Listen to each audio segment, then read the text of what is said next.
Let's see, I'm going to read a few poems, a couple of new ones inspired by this theme, and then I really feel like this theme is all over my work anyway, so I've done a few old ones too.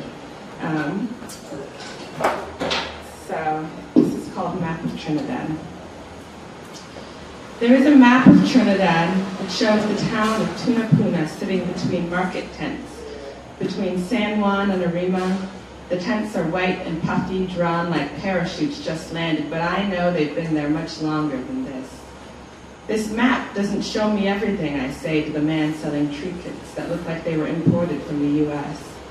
He's used to tourists seeking fishing adventures and extra strength sunscreen, and when I point to Tunapuna and tell him I'm looking for the house where my father was born, he says, "Oh, you looking for the real Trinidad," and hands me a brochure promising a real cultural experience on a sugarcane field tour. I wish this map would show me where I can find the highest tree my father ever climbed as a boy.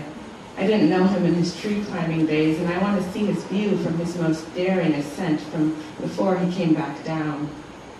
I wish this map would show me where the clear girls go. In places of pretending that those girls don't exist, I know they're holding each other somewhere, perhaps in plain sight. Perhaps they are the intertwined vines bursting to the sides of buildings. I wish this map would show me where to find the food that fed my father. I could walk the whole of this island following a map that told me where to go for the good palau, the bake, the roti. These meals melt from mountainsides, and still I don't know where they grow. I wish this map would show me where I can find home. I know where home isn't, and I could pencil that in just fine, but then I'd have a map full of charcoal gray X's without a single O. This is not a map for finding myself. No, there are no lines drawn by hand. There are no parachutes to carry me gently home.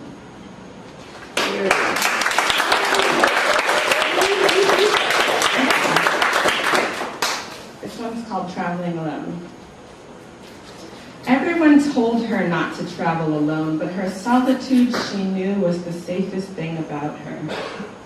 Even on the night she loses her passport, stolen probably along with her credit card by one of the boys who wanted only a quarter in exchange for lifting her luggage, she uses her cash to buy enough cocktails to forget where she's from, makes her way to the center of the dance hall and moves like she's got all night to find her things and every night after to recover herself. She tells herself, we are meant to be, this island and me, and she'll dare not challenge fate by trying to leave it. She's that particular kind of alone, like she's stranded on an island with only 1.2 million people to keep her company. She's talking only to herself, even when somebody hands her a joint and she takes a puff, so when she says thank you, she's really thanking her lungs for the hope in that inhale, and her sweat for washing away old skin and making room for new. She doesn't know if it's the strength of the weed or the thunder of the music space, but this is not the kind of stone she's used to.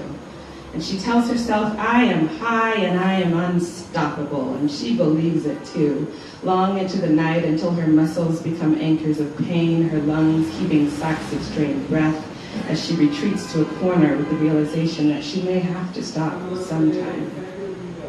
She's not quite talking to herself, really. She's not quite talking at all, just breathing the words, more cocktails, more dancing, more forgetting, more.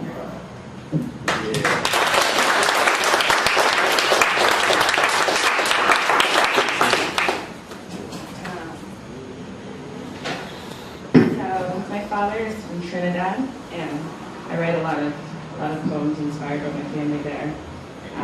This one's called Father-Daughter Narrative. My father says he once wrote too, and this isn't another effort to grasp at some way to relate when he grew up on an island that feels many moons away from this land on which he raised me. This, I know, is truth. I can see it now, though I've never seen it before. My father, younger even than I am now, is still breathing gingerly this new land's air, skin with a dark glow freshly plucked from beneath the Caribbean sun. Before the scrubs of medical school, before the touch of my mother, whispering words in an accent still thick with memory before placing them on the page. And this is how I know his words were never buried. This is how I know those stories aren't lost. When I finish writing a poem and look to see that it's finished, I find a voice there that isn't my own, a voice thick with memory, whispering all that I'd rather not remember, but mustn't forget.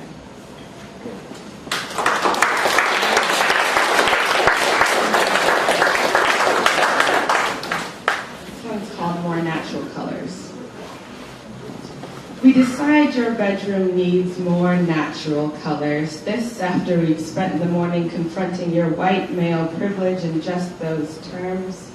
You are sure I am confronting you because I care enough to broaden your world, and I don't tell you, I'm just afraid that what we did last night was some anti-feminist blunder. We spend the afternoon painting your walls the colors of the rainforest, though somehow they grow more brown than green. We can only laugh at our efforts when at some point we have more paint on our bodies than on the walls, when at some point I trip on a can and spill brown paint on the floor, when at some point our bodies become bare as I roll my natural colors around your floorboards. I dare you to find me here again someday, and the paint has dried and my pores are ghost prints on the hardened floor. Now I am more than the paint on your walls, than the blink between your thighs. I'm not the first bare brown body you've seen, but it's the first time that brown surrounds you, and your body burns in its solitude.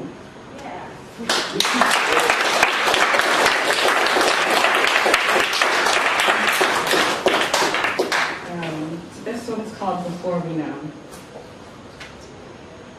It is before we know why bodies that touch are set afire, both warm as home and searing as danger. It is when we amble around on long doe legs, thin and graceless as a newborn fawn's, and our breasts aren't more than buds. We don't yet know what sexy is, but we learn what it is not. Your hair, when kinky, it is now that you learn to use your mother's straightening comb. And my obsidian lips, too dark, too full. Before the mirror we declare what we are not, your mother's funny dishes, the curry and the callaloo, my father's funny way of saying ours. I'm blowing kisses in the mirror, wearing too red lipstick, not yet knowing what sexy is, with each kiss drawing closer.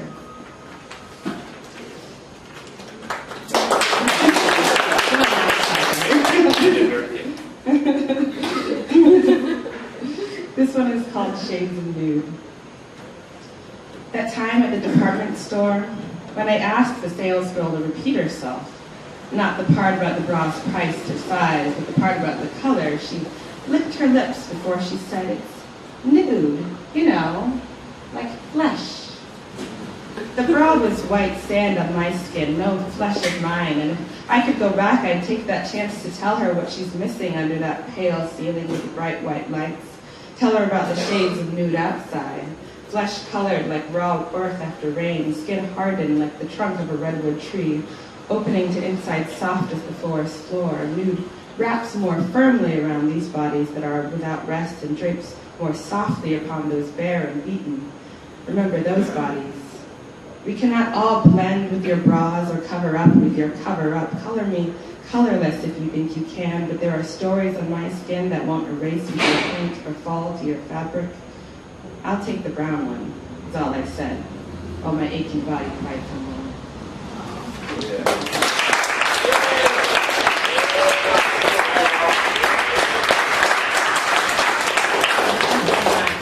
So as Valerie mentioned, I'm co-editing a new anthology called Matrices. I've got a few poems in this one, and I've got a few for sale, and we're also taking submissions for the next edition. So you can check that out at matricespress.net, or you can talk to me. And then I'm just going to read one more. This was in Sparkling Pink, and I read it a lot. I read it a lot before, but it went so well with the theme that I wanted to read it today. So this is called Island Home. Well, wouldn't you be afraid if you were her? With memories slipping from your skull like the warm sand of your island home falling through the cracks of your brain, and you clutching all you have left by your ribs while you sleep, waking each morning to find someone tucking your treasures away. This is for Granny A, who's starting to forget the important things like my father's name, a name I hope I'll always remember, and the name of the island she calls home, the place the rest of us call Trinidad, only because we haven't lived as long as she has. Lived there so long she doesn't need to call the island by name, can reach out to it the same way you can call the mosquitoes, by dripping sweat like syrup, not salty but sweet, from sugar cane thicker than your thigh. It's no wonder she doesn't want to change her clothes when the folks who offer new outfits look more like strangers each day, and the only thing more familiar than the warm, thick blanket of heat is her own smell, rising from her body so that each time she inhales is a chance she could take back something that was once within her, like echoes of her baby's cries, which once leapt from the walls of this house as she wondered if they'd come from within her own throat. Some parts of the island will never leave her, like the stray dogs who follow on her heels. In a way, one can never get lost beneath skies made of honey and cantaloupe stains, and in a way, even the unpaved roads will always lead home. You don't remember, but you've been there before. All of us have been there with strangers hovering over us because we don't know how to care for ourselves, but Granny A is holding on a way none of the rest of us know how. So this is for my grandmother, who might have written this herself, except she's not like me. It's not words she wants to remember. So while I stand so far from her island, trying to decide where on my body I'll fit tattoos of all the words I never want to forget, she's kissing and tasting each memory as it floats on the wind that drifts away.